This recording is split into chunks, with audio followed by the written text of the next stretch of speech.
할렐루야. 오늘 주신 하나님의 말씀은 열왕기하 12장의 말씀입니다. 오늘 12장의 말씀을 살펴보면요, 요아스 왕에 대한 이야기입니다. 요아스가 왕이 되었습니다. 그리고 이 요아스 왕으로 세우는데 혁혁한 공을 세운 게 바로 여호야다라는 제사장이었습니다. 그리고 요아스 왕이 어린 나이에 왕이 된 이후에 나라를 다스릴 때 이 여호야다는 요아스를 잘 돌보고 가르쳤다고 성경을 보면 2절에 기록되어 있는 것을 볼 수가 있습니다. 그리고 이렇게 하나님 말씀대로 큰 요아스 왕은 나중에 장성하여서 어떤 일을 하느냐, 바로 성전 수리를 명합니다. 그래서 제사장들에게 성전을 수리해라 라고 지시를 합니다. 근데 어찌된 일인지 제사장들이 요아스 왕의 명령을 따라서 하나님을 성전을 건축하고 수리하는 것이 아니라 그 일을 하지 않습니다. 그래서 이 요아스 왕이 아주 화가 나든지 왕이 된 23년에 이르러서는요, 제사장들에게 왜 그렇게 했냐고 막 따지기 시작하죠. 그러자 이걸 듣고 있던 제사장 여호야다가 하나의 지혜로운 방법을 생각해내는데 어떻게 하느냐, 성전 앞에다가 헌금궤, 즉 성물을 드릴 만한 궤를 만들어 놓습니다. 그래서 사람들이 오면서 은을 곳에 넣게 하고, 그리고 그 은을 가지고 성전을 수리한다는 내용이 오늘 본문의 내용입니다. 그리고 17절부터 나와 있는 내용은 이런 내용입니다. 아람 왕 하사엘이 쳐들어옵니다. 쳐들어왔는데 이 요아스가 어떻게 하느냐, 성전에 있는 은이나 금이나 이런 것들을 다 하사엘에게 쌓아줍니다. 쌓아줘서 그냥 가라. 그랬더니 하사엘이 그 금을 많이 받고서 기분이 좋았는지 그냥 돌아갔다라는 내용이 그 내용이에요. 근데 그 뒤에 내용을 보면요, 어떤 일이냐, 요아스의 신복 중에서 반란을 일으킵니다. 그래서 요아스가 죽습니다. 비참한 치유를 맞게 된다는 내용이 오늘 본문의 내용입니다.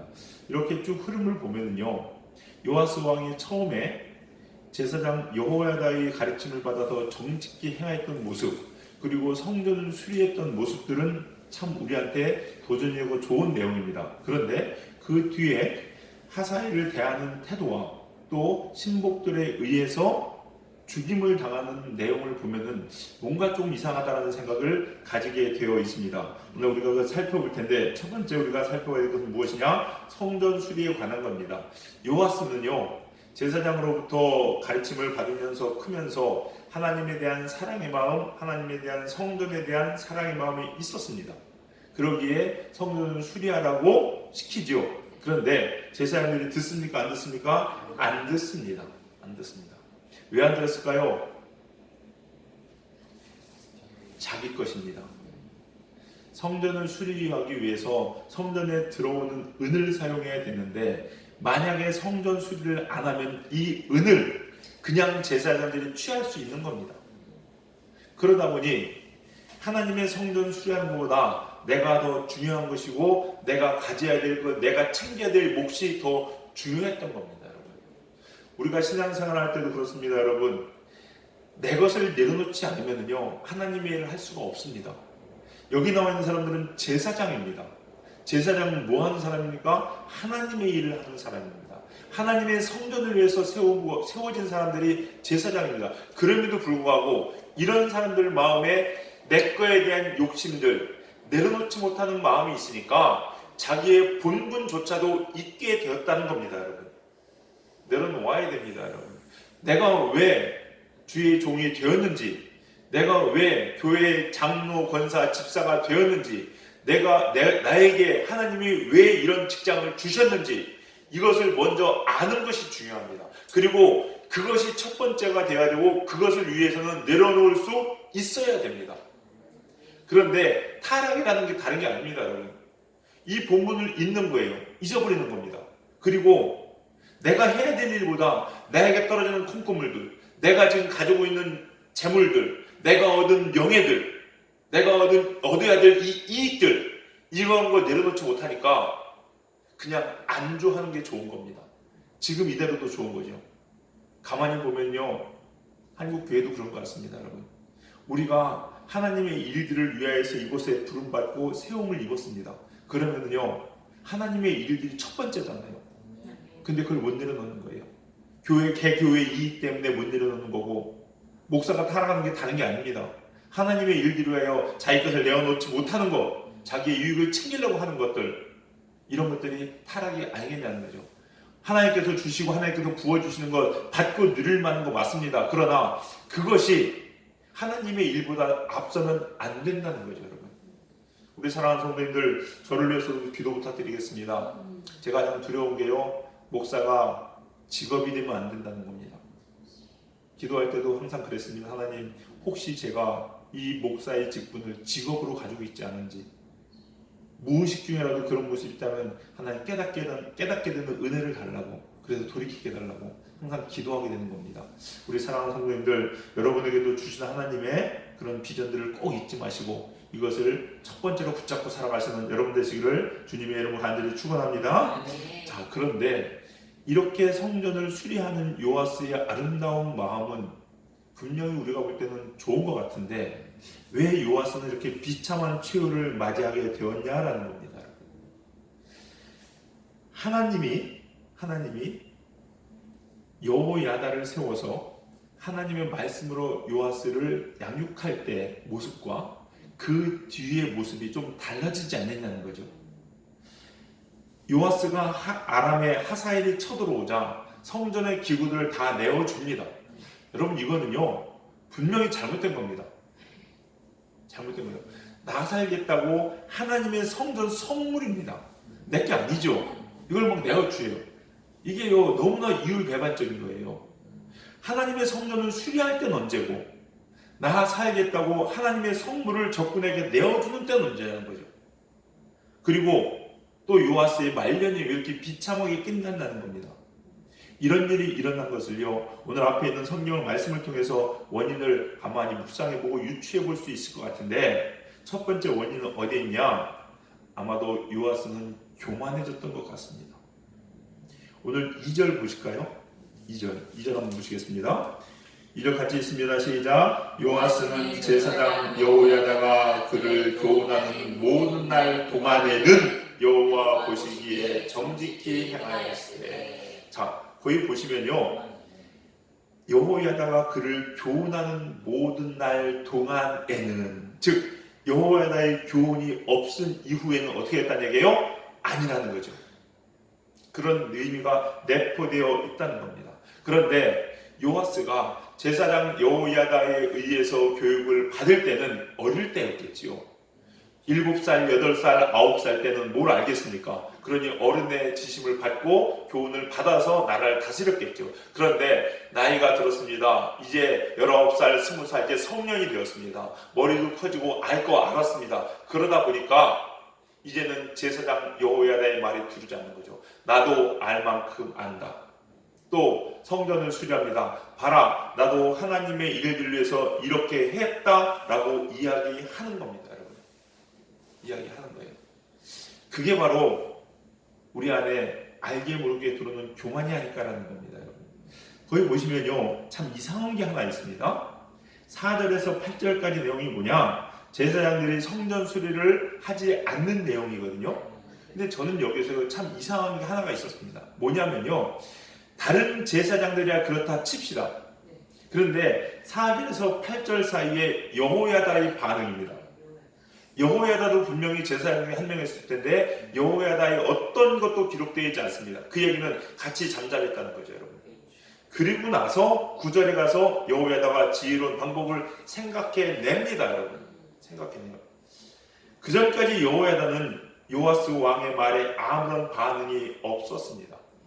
여호야다까지 좋은 일, 선한 일에 반응하지 않은 이유는 무엇이었을까요? 한번 생각해 보야 되는 거죠. 우리가 항상 기억하셔야 될 게 뭐냐, 아무리 내가 좋아도 하나님이 오케이 하지 않으면요 하면 안 됩니다. 내가 아무리 하나님을 위한 것이 한다 할지라도 하나님이 아니야 라고 이야기하면 하지 말아야 됩니다. 대표적인 게 다윗입니다. 다윗이 하나님의 성전을 짓는 거 누가 봐도 그냥도 아니고 언약궤, 하나님이 계신 그곳입니다. 정말로 선한 마음, 깨끗한 마음, 순결한 마음으로 이야기했을 겁니다. 근데 하나님이 노하죠. 그때 다윗은 아멘합니다. 아멘합니다. 이 모습이 필요한 겁니다. 그런데 보니까 요아스가 제사장들에게 성전을 수리하라고 한 데 대해서 여호야다 제사에게 자문을 구한 것도 없고 하나님께 기도해서 응답받은 것도 없습니다. 물론 이것이 하나님 보시기 어떨지는 하나님께서 판단하실 일이지만은 그냥 적어도 오늘 본문에서 비춰지는 것은 어떠냐는 거죠. 하나님의 음성에 먼저 귀 기울이는 모습은 아니었다라는 겁니다. 여러분. 그 얘기 무슨 얘기야? 내가 선한 일인데 우리 살다 보면 그렇습니다. 야, 내 교회를 위해서 하는 일이잖아. 근데 왜 하지 말라고 하냐는 거예요. 목회라면서 많이 봅니다. 교회를 위해서 목사님 이거 하겠다는데 왜 목사님 하지 말라고 하십니까? 하지 말라면 하지 않는 게 맞는 겁니다. 하나님 우선이거든요. 맞잖아요.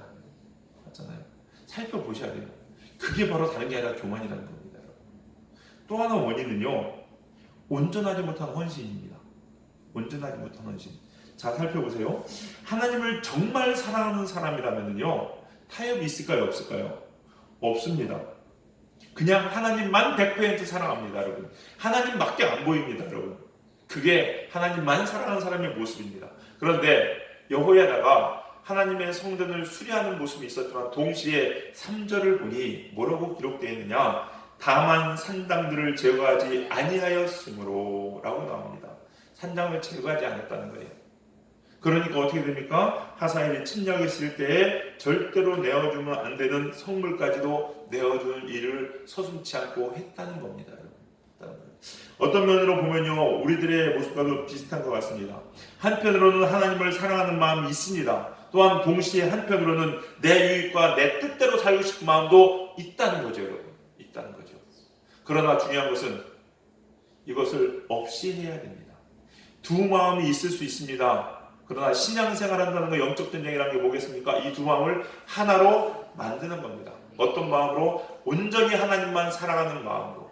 기도가 뭐겠습니까, 여러분? 하나님이 정말 기도하는 기도, 기뻐하시는 기도가 뭐겠습니까? 이런 겁니다, 여러분. 하나님, 내 안에 하나님만 사랑해야 되는데 하나님 말고 사랑하는 더 이런 마음들이 생깁니다. 하나님, 이거 없애기 원합니다. 내가 결단하기 원합니다. 성령이 붙잡아 주시옵소서. 이게 진짜 신앙생활이라는 거죠, 여러분. 우리 사랑하는 성도님들, 온전히 하나님만 따라야 됩니다. 목사님, 그럴 수도 있고 저럴 수도 있죠. 사람이 살다 보면 안 그렇겠습니까? 근데 여러분, 이거는요, 선택이 아닙니다. 의무입니다. 반드시 해야 되는 겁니다. 내가 한 여자의 사랑을 얻기 위해서는 그 여자만 사랑해야 됩니다. 그냥 여자한테 가서 얘기해보세요. 나 너 너무 정말 좋아. 근데 쟤도 좋다? 사람은 원래 그런 거야. 받아줘 라고 하면 받아줄까요? 안 받아줍니다, 여러분. 안 그래요? 남자도 마찬가지죠. 어떤 여자가 나 좋다고 얘기합니다. 근데 나 좋은데 쟤도 좋아. 둘 다 만날래. 그래, 나랑 사귀자. 받아주는 남자는 없습니다, 여러분. 근데 우리는 하나님 앞에서 하나님만 사랑합니다 라고 해야 되는데, 하나님 사랑하는데 한편으로는 이것도 사랑하고 저것도 사랑하고, 어떻게 될까요? 나중에 위기의 순간에 하나님 버릴 수 있다니까요, 여러분. 그래서 반드시 여러분 100%의 신앙, 순전한 신앙을 가져야 된다는 겁니다. 비록 요아스가 하나님의 성전을 수리하였을지는 모르지만 위기가 닥쳤을 때에 내 안에 온전하지 못한 이 마음 때문에 하나님의 성물을 내어주는 죄를 범하였고, 그리고 그 말년이 밑에 있는 신복들에 의해서 반란과 반역으로 죽임을 당하는 안타까운 삶을 살았다는 거죠. 이게 바로 우리들의 모습이 아닐까라는 생각이 듭니다.